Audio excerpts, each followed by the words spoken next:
Hello and welcome to the show. I'm so glad that you could join us. Listen, we've got a great show planned for you. When I say a great show, I mean a great show. This year I've been talking about the Power of Now series. That's what this year is all about. But this month we are concentrating on education, a fresh start. And so today's guest is Mr. Ronaldo Brown, and I just want you to sit back, relax, and enjoy because he's coming to us with a perspective about students. And he's the vice president of enrollment management at Claflin University. So just sit back, relax, and enjoy. We'll be right back. The Curry Insurance Agency has served the community for over 30 years with hundreds of trained representatives to assist you in selecting health plans. Curry Insurance Agency is the largest marketing insurance group in the state of South Carolina for Medicare Advantage and represents all major health carriers. Curry's motto is people don't care how much you know until they know how much you care. Call the Curry Agency today at 803-536-0889.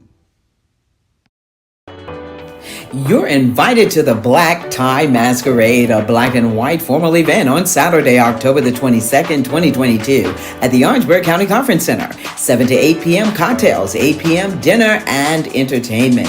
Wear your elegant black and or white mask. To purchase tickets, visit TammyMediaGroupLLC.com. Sponsored by Tammy Media Group LLC. See you there.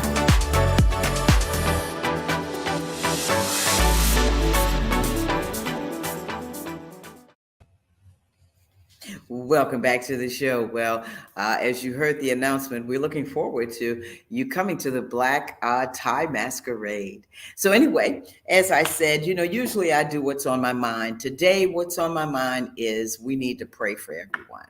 Okay. We need to make sure that we take care of each other. What I mean when I say that is be a blessing to somebody today and every day. I mean, because you never know. You just never know. Life is just so short and it's time to enjoy life. Power of now, doing what you love now. I hope I'm not freezing up, y'all, as I see my assistant producers looking at me, but we are going to keep rocking and rolling. So I told you earlier, we're going to be talking with a fantastic man. He's a devoted husband, a dedicated father. He's an educator. He's a member of Kappa Alpha Psi Fraternity Incorporated. He is the vice president of enrollment management at Claflin University. Want to introduce you to Mr. Ronaldo Brown. Come on out, Mr. Brown. Yo, yo, yo, and see you.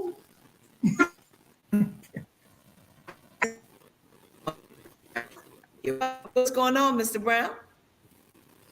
Nothing much. Just enjoying this day today. And welcome the students back on campus. Today was the first day of class. Seeing those smiling faces go around the campus and get this fantastic education that Claflin has to offer. That's right. Well, listen, I want you to kind of tell us a little bit about yourself and where you're from and how you came to Claflin. How long have you been at Claflin? All those good things. Well, as you stated, Ronaldo Brown, I serve as the vice president of enrollment management at Claflin University. I've been at Claflin roughly 3 years. It's coming up on my third year. September 19th of this year will be my third year, beginning of my fourth. Originally from Detroit, Michigan. Born and raised in Detroit. Graduated from Florida Memorial University, another HBCU in South Florida. Been in higher ed for nearly 3 decades. Started my way at the bottom and worked my way up to where I am right now. Started out as a missions, working in missions as a student, hired in as a graduate, and then I worked my way up. Wow. And I worked at institutions as large as Michigan State University with plus 45,000 plus students to a school the size of Florida Memorial. And at the time, we had less than 1,000 students when I was there as an employee. Wow. So you from Detroit? What up, though? What up, though? So yeah, you know it. So let me ask you this, Mr. Brown. Yes. Being at Claflin, what is the greatest accomplishment that you have seen happen at Claflin and for your students? Uh, well, one that hasn't come to fruition yet or hasn't been completed yet is that wonderful student center that will be up in fall of 2023. 80,000 square feet of utilization space, movie theater, food court, gaming room, conference center. It's going to be the largest meeting space in Orangeburg once it's complete. So I think that Dr. Warmack's vision of providing access to the community and providing resources to the community is one of his biggest, if not the best, reward or asset that we've done since we've been there. That's right, because Dr. Womack has changed the outline, the how the layout of the land looks, especially in Orangeburg, the city, because you Yes, got yes, the ma'am. downtown center and all of that that's happening in some other buildings that I know that are coming up soon as well. Yes, yes, ma'am. Yes, ma'am. Yeah. So listen, let's talk about students. Since COVID, have you seen an increase or a decrease in enrollment? We've seen a slight decrease from 19 and 20. Um, well, I'm sorry, from 20 to 21, we had a slight decrease. But for this year, we were up in deposits by nearly 40%. And so Mm. we're on the increase as far as enrollment is concerned, as far as new students. Hmm. Now, we had two of our largest graduating classes this past spring and last fall. So enrollment for new students is up, but our returning student population has dwindled because we've had great success with getting our students out and within the 4 to 5 year period. Right. And so what was the largest class thus far? You talked about this past year. So what numbers did that look like? What was the numbers? Right now, we're hovering around 525 new students. Wow. And Yeah, that that's a significant increase from last year. And we're hovering around the same number in 2020. wow. So when you go out and talk with students, what is and I know you're not going to tell me the secret sauce, but what do you say to those parents and those students to bring them to Orangeburg, South Carolina, to Claflin University? Well, first of all, you have to make sure that they understand that you care about their child. The student is the parent's prized possession, and they have to trust you with that prized possession. So I'll try to make students as comfortable as possible when speaking with me, and then we get into the quality education that Claflin has. That Claflin is not, unlike any other institution that I've attended as far as the student population at Claflin. These are some unique and very, very determined young individuals that attend Claflin University. They are extremely focused for 18, 19, 20-year olds. So that's what I try to do. I try to make the family relax, and I don't recruit the student. I have to recruit the entire family because I have to make sure mom and dad and grandma are comfortable with the individual, the representative that Claflin is sending, and that would be me or one of my admissions counselors or Mrs. Ziegler, our admissions director. So we all have to make sure that we're recruiting the entire family and just not the student. Right. And you talked about the quality of education at Claflin. Tell us a little bit about that. Well, the academics, I mean, nearly 98% of our faculty members hold their terminal degree in their particular discipline, which is phenomenal, which means our students are getting firsthand knowledge from experts within that particular field. A lot of our professors are actual practitioners in in their chosen field of endeavor. And then the student, I like to go back on the students, Miss Tammy. Hmm. The students all want to give that valedictorian speech at the end of the 4 years, but they don't do it to the detriment of their classmates. They are Hmm. supportive of one another. They all want to see each other succeed. Maybe not do better, but I want you to do just as good as I am, and then let me take that extra step. So I'll be the one to give that valedictorian speech. I want to graduate with a 4.0 or close to a 4.0 as possible, but they are very supportive of one another. And in my close to 30 years in higher ed, I've never seen it. The school be that competitive academically, Hmm. but be so supportive with one another. That's usually more where they're more competitive, and they're like, "No, I'm gonna do my thing, you do your thing." Right. and we're going to see whose thing is going to be better.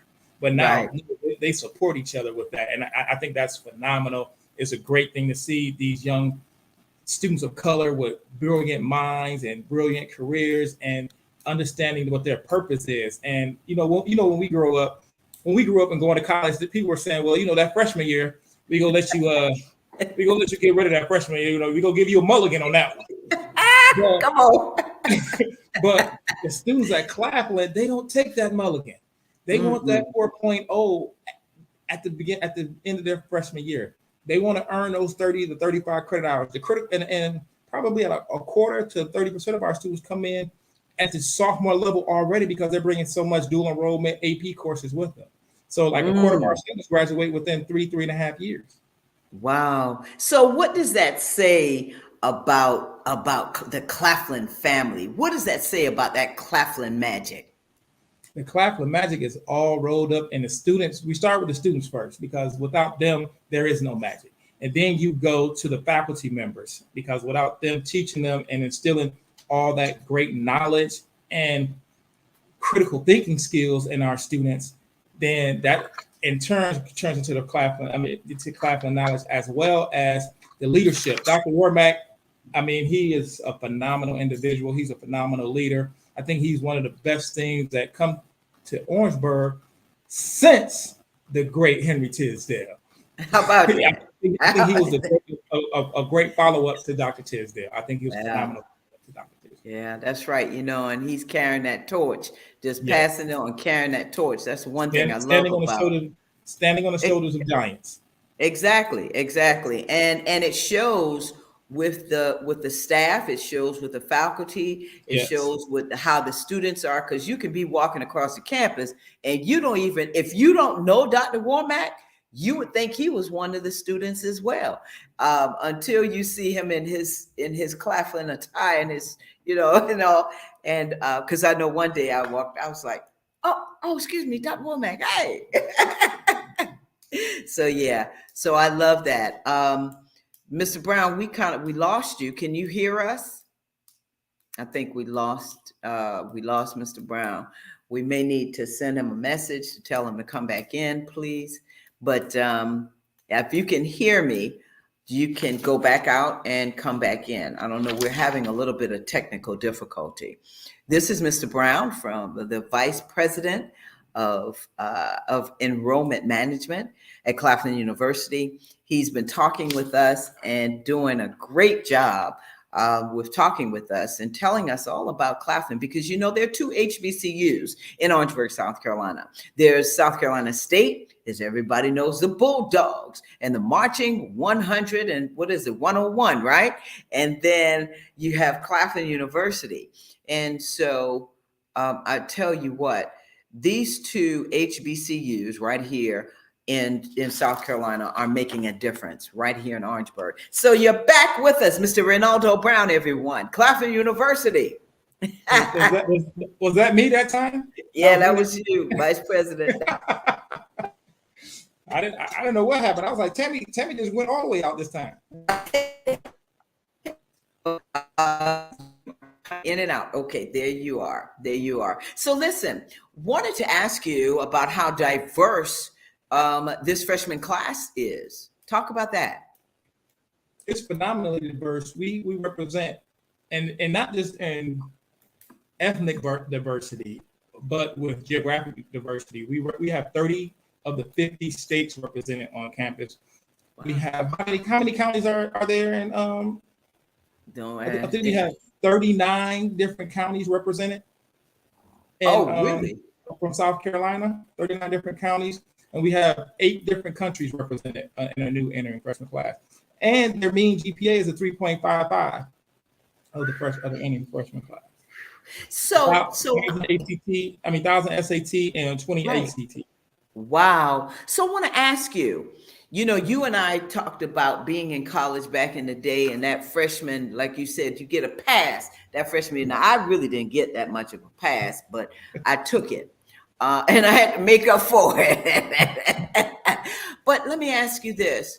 Are you finding that the students in the last, I'm going to say in your, as you're an educator, in the last 5 years have been more on an incline when it comes to their grades, when it comes to studying, as you talked about, when it comes to helping each other? Have you seen that on an incline more so than when it was before 20, 10, 15 years ago?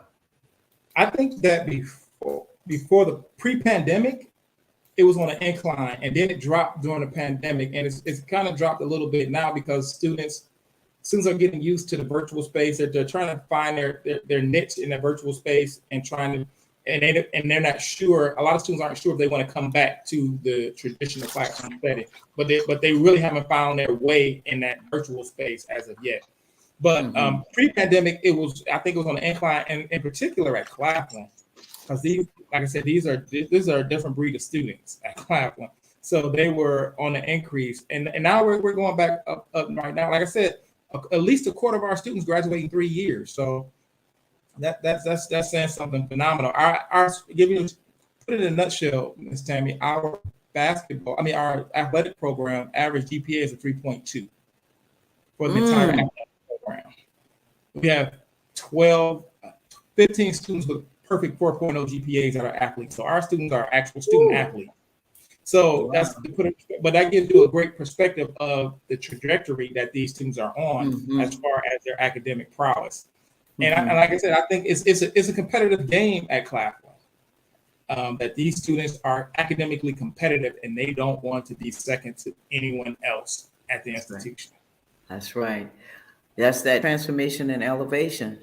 Yes, ma'am. So talk about is Claflin now at hybrid? Are you doing virtual and in person, or is it all in person this year? We're a hybrid campus. Students that are still having issues with maybe being back in that setting, maybe have health challenges, maybe just want to do the virtual space where they can save on room and board by not coming back.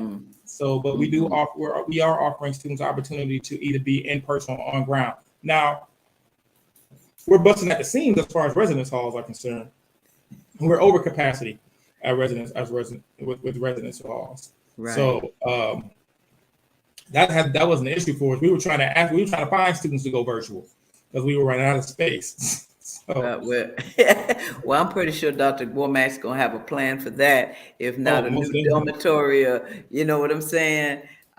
He probably will be looking at something like that, as you all will be, as vice presidents. Talk about the combating enrollment decline, because we did talk about it earlier. But what are you doing as compared to some of the other schools to combat that enrollment decline, especially among low socioeconomic students? Well, we're trying to make sure that Claflin is a perfect fit. We want the Claflin student, the appropriate Claflin student at Claflin. And sometimes you just don't have that fit. But when we're out recruiting, we're trying to combat low enrollment and low yield rates by making sure that we have the appropriate student to apply and be accepted and deposit at Claflin. And also doing less traditional things and doing more things that a student that was born in 2005 will relate to.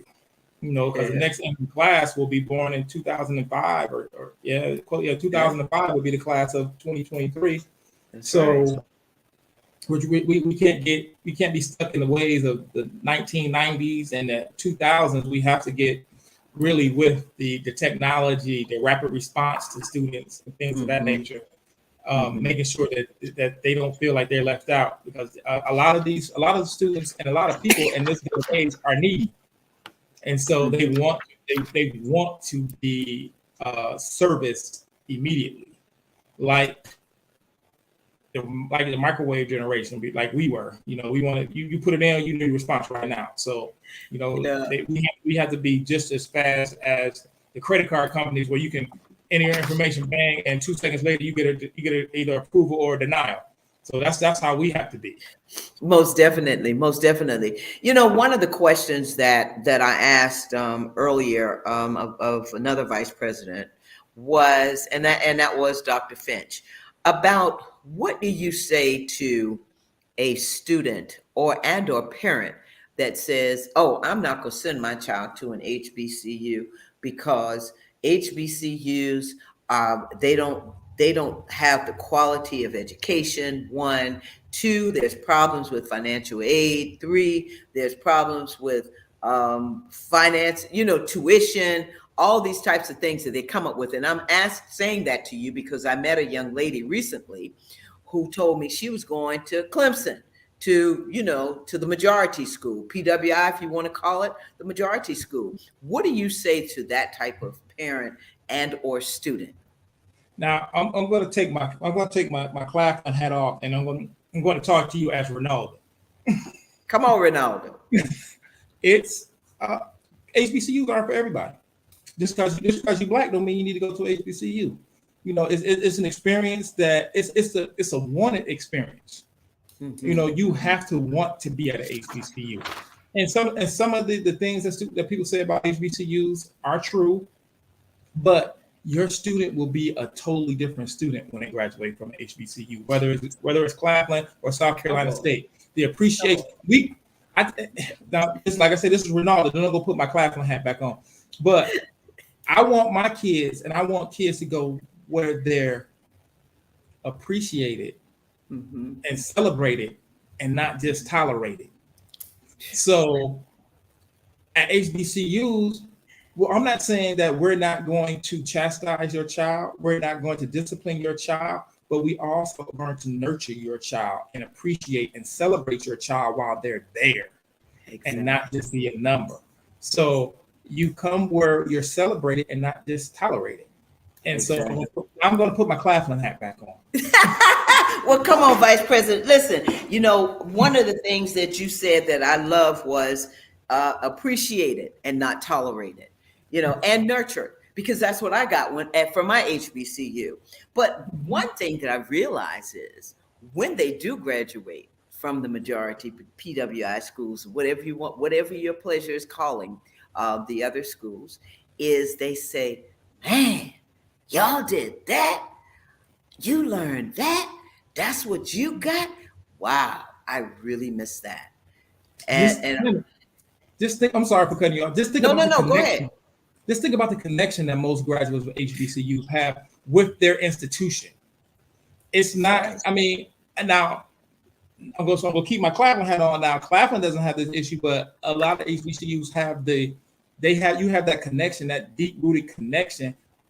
I just wish that at one point we put our money where our mouth is as far as that connection that we have with our institutions. Yeah. Claflin doesn't have that issue. Our alumni give generously and often. And so, but when I tell you about the HBCU experience and how we are so generationally connected to our HBCU, but we're not financially connected to our HBCUs. And I wish that would be a trend. As excited as we get about homecoming, we need to get that excited about donation day. We need to get that excited about the Giving Tuesday. Things we need to understand that they made us who we are today, and for us to turn our backs on our institutions financially is disrespecting the whole experience that we had, and disrespecting the people who came before you, who laid the foundation and did the blood, sweat, and tears for your institution. So I'm sorry. I got to get on my soapbox sometimes. But you're so right, and I wish that there were more. Even like my daughter graduated from Johnson C. Smith, and we talk about this all the time. She wants to start a scholarship. She said, "But you know what, Mama? At this point, I really don't have the type of resources that I really want to have to give that $1,000. So I'm going to start with $25. $25 a month. I'm going to give to my institution, even if it's just that." She said, "I don't know what $25 will do, but guess what? it's starting that philanthropy. It's making sure that you're developing, as you said, and generationally making sure that our institutions can survive. And that's the main thing about historically Black colleges and universities, for those of you that don't know what HBCU is. Uh, so Ronaldo, talk about the increasing enrollment in the future. What are some of the things that you hope to do or you hope to see in the future? Well, we will have a more robust graduate program with more academic offerings. We also will have a more robust professional and continuing studies, non-traditional um, programs where we're going to increase those online offerings, and that's where we're going to see significant growth at Claflin is in our graduate programs and our non-traditional traditional student programming.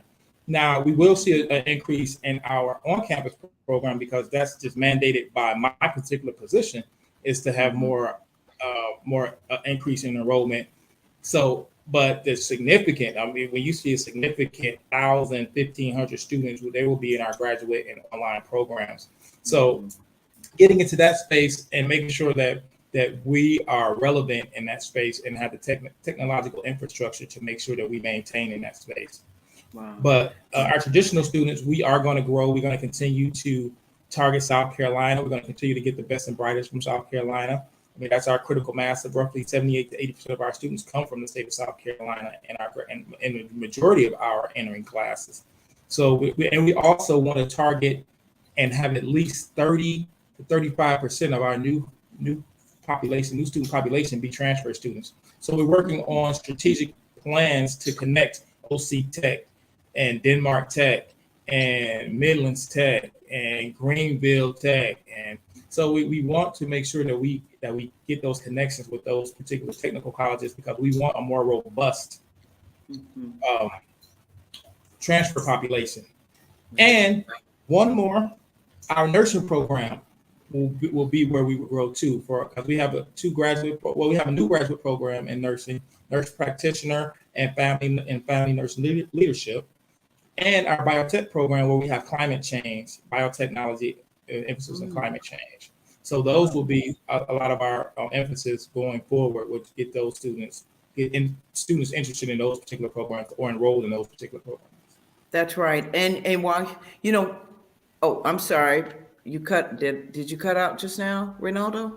No, I'm here. Vice President Brown. I'm sorry, Vice President I'm, Brown. I'm gonna call you Ronaldo. I'm here. Uh, Hey, listen, we family, Miss Tammy, we family. and you keep saying Miss Tammy, so I'm gonna say Miss Vice President Brown, Mr. Brown. We family, Tammy, we You family, we call me family. We Tammy, good. but listen, as I'm sitting here talking, you're talking about the different programs. One program comes to mind is the Call Me Mister program. Yes, Uh, ma'am. Talk about how important that is because you're an educator.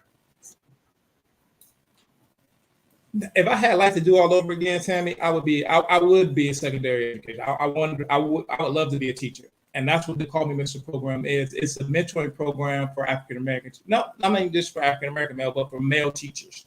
I mean, it just so happens to be African American male because we are a historically Black college and university.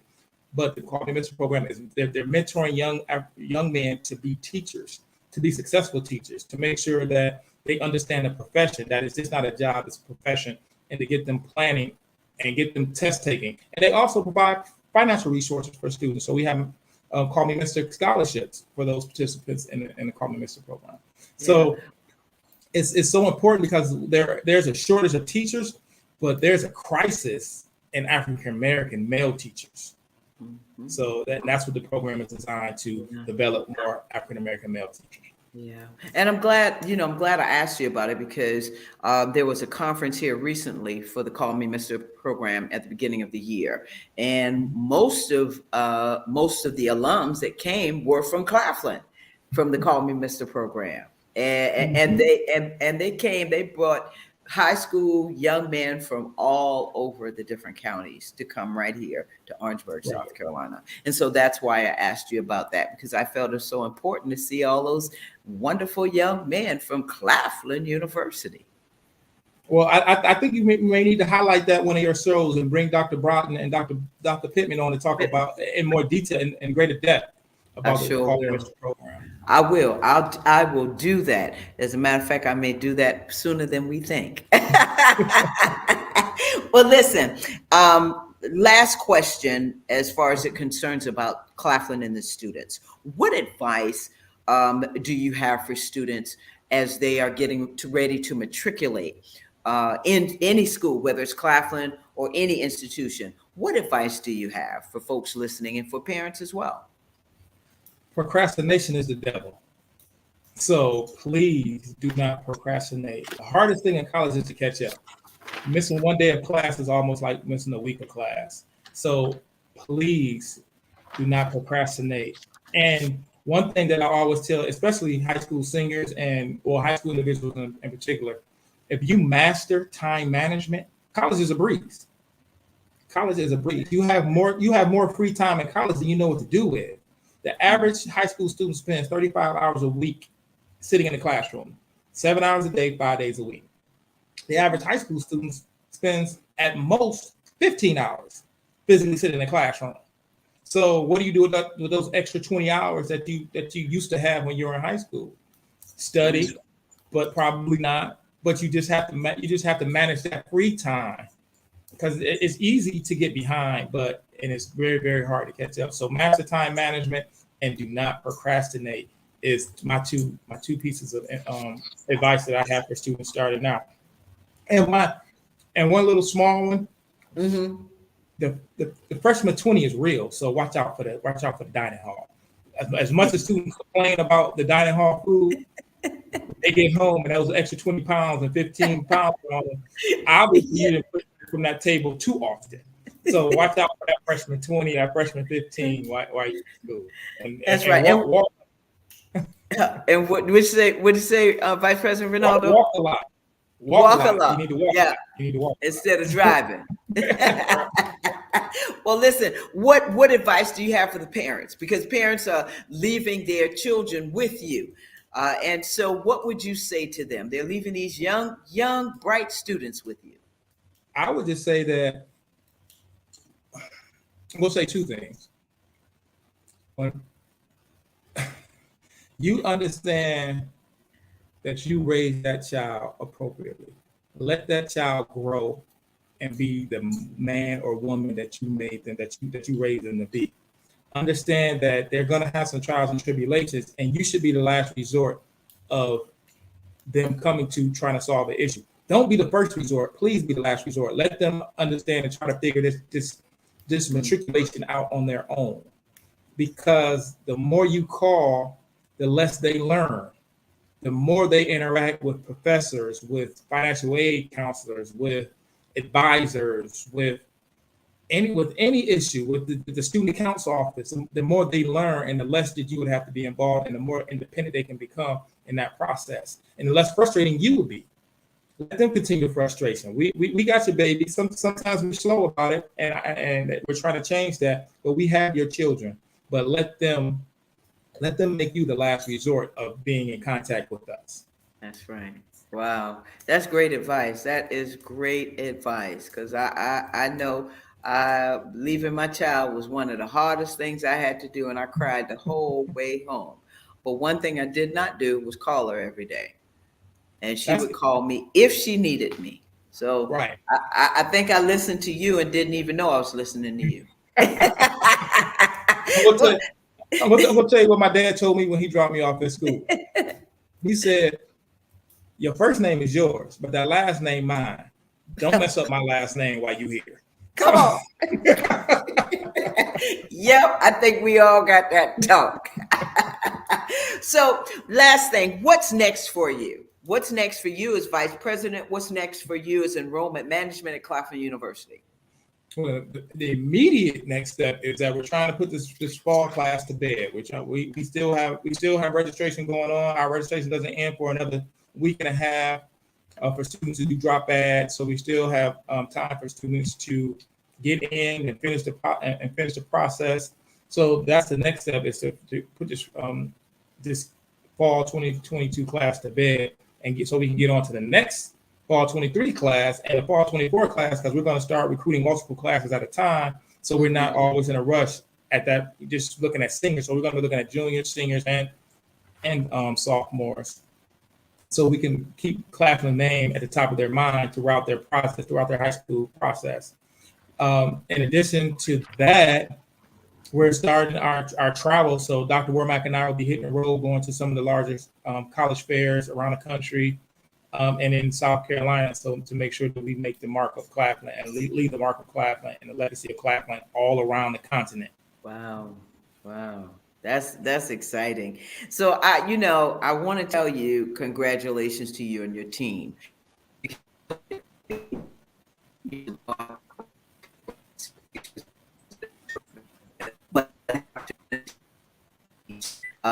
To meet some amazing people. And Claflin is a family with a great team. And everybody is family. That's the one thing that you were talking about. That's why those students love it and come there and succeed. So I want to say congratulations to you and your team. I want to thank you for being on the show. And I got three. I want to ask. I ask all guests this: 3 words that describe you. Passionate, loving, and real. Got it. Loving and real. All right. Vice President Brown, is there any last words you'd like to share with us? No, just send, if you have some college age students at home, send them to Claflin. You won't be sorry. Claflin.edu. How about that? Claflin.edu. Yes, ma'am. Yeah. Well, listen, it's been a pleasure talking with you. And again, congratulations to you, Vice President Ronaldo Brown, and to your team, because I know it's hard work out there. And also to Dr. Wormack, who really is the as we say, the driving force. He's leading everybody. And so congratulations to everybody at Claflin University. You know, I love y'all over there. Thank you. We love you too, Tammy. Thank you for having me. Thank you for being on the show. I'll talk with you later. Thanks so much, Right. Vice President. Listen, the first time I called you, I said, Dr. Ronaldo. You said, no, it's just Mr. Okay, so we know it's coming. But anyway, again, thank you. Thank you, Vice President Ronaldo Brown, for being on the show. Thank you, Miss Tammy. All right. Take care. Right, give everybody my love. Yes, ma'am. All right. Okay. Will do. Bye-bye. Bye-bye. All right, you heard it right here. Mr. Ronaldo Brown, Vice President of Enrollment Management at Claflin University. What a great conversation. I mean, if you have a student right now that's in high school, right here in South Carolina,